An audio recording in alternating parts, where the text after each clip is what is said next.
Close your eyes. Take a breath. Tonight, we're going somewhere wild. Let's explore the world of the Honduran white bat. Deep in the rainforest, the trees grow so tall that their tops are lost in cloud. Far below them, under all those leaves, the light comes down slow and green. The ground is dark and wet. Water taps from one leaf to the next all day long. Down here, the big heliconia plants hold their wide leaves out like open hands. And under one of those leaves, folded into a small green tent, someone is sleeping. Her name is Poppy.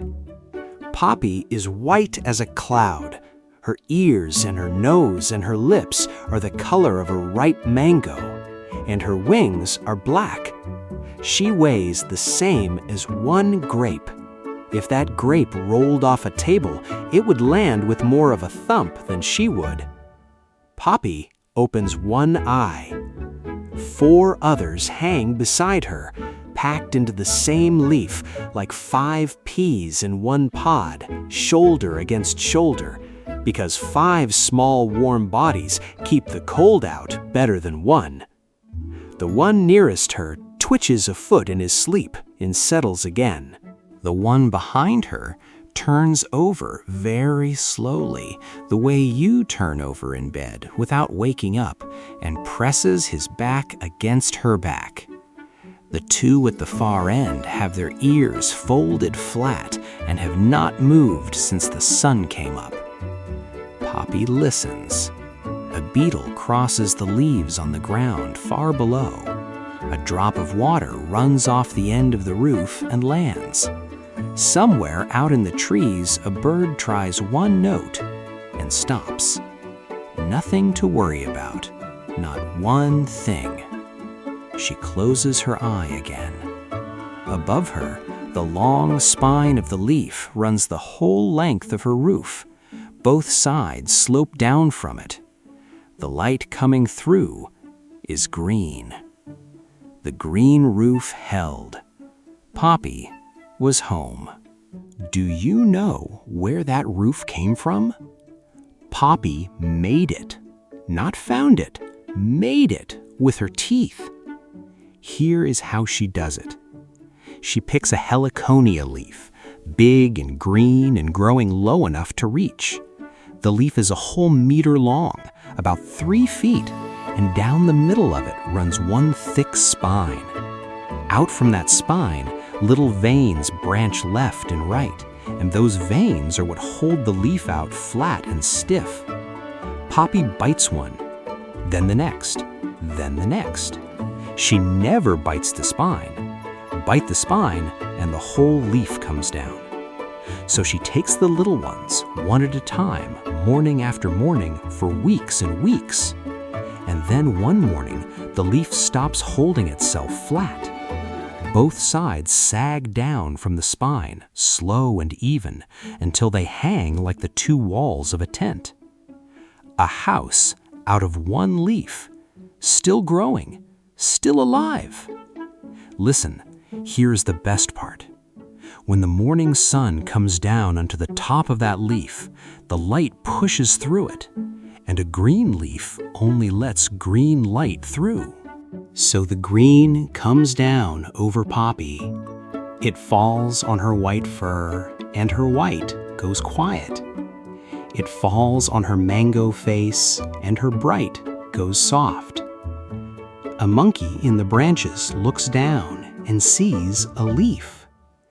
A snake along a branch looks across and sees a leaf. Can you see her? Look again. She is right there. The green roof held. Poppy was home. At the end of the day, the gold light goes long and then thin. The frogs start up. The birds go quiet. Poppy opened her black wings. "Time to go," she said. She dropped from the leaf, caught the air, and the evening forest took her. The rainforest at night is not the same forest at all. It is darker and louder and full of another kind of life. Frogs call from the pools and the roots of old trees. Insects sing inside the bark. Water taps from leaf to leaf in the dark. Poppy flew straight through the middle of it, low and quick, under the big leaves. There was one tree she wanted. She could not see it yet. It was still a long way off. But she could smell it. Do you know what a ripe fig smells like on a warm night?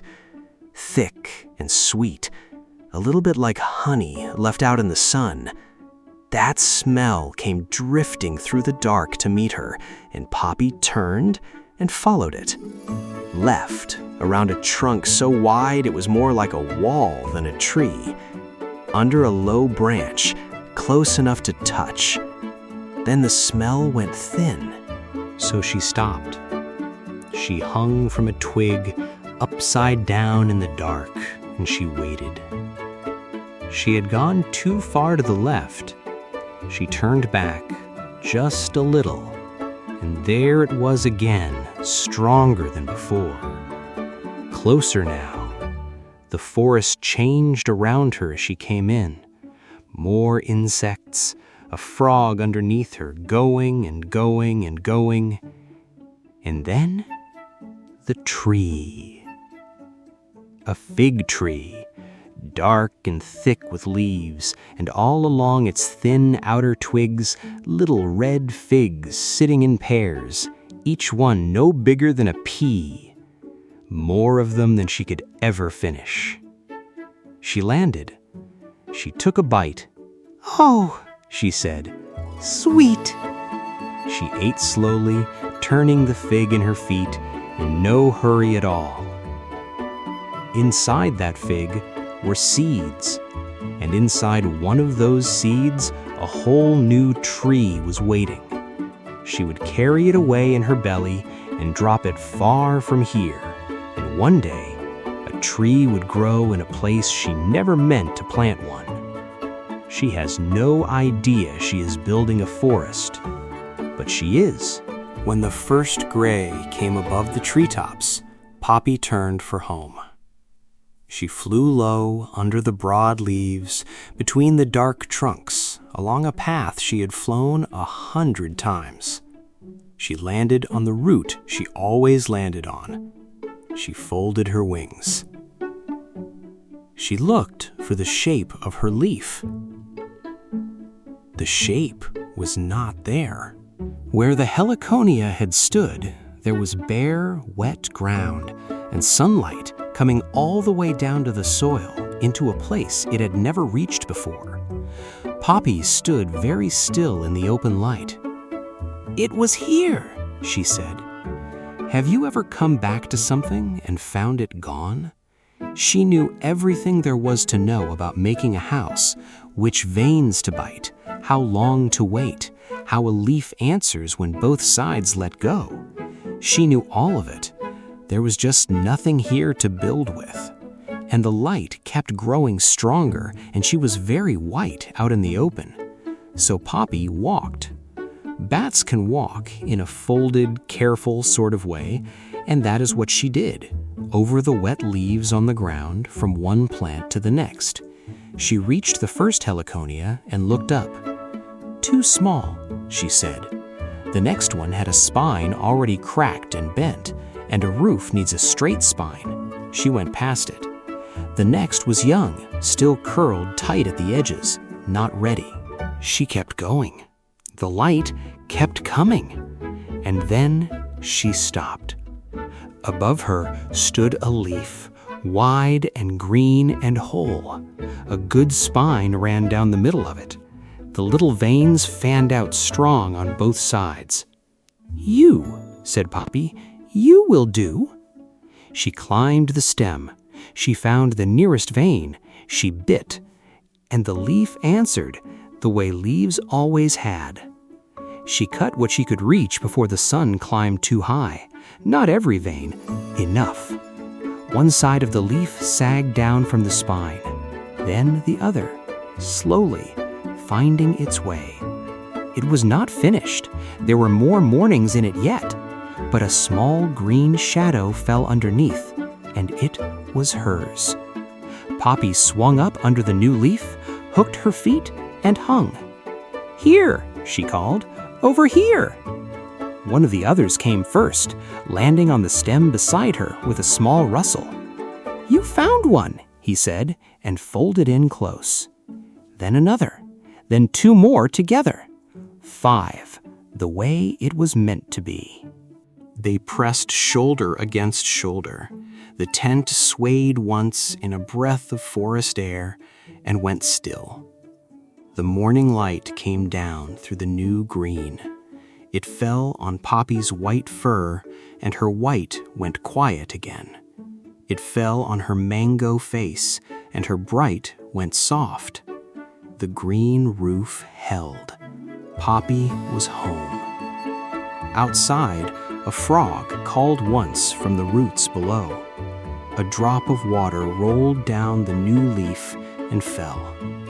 Poppy folded one ear, then the other. A wing settled. Her eyes closed. The green roof held. Poppy was home.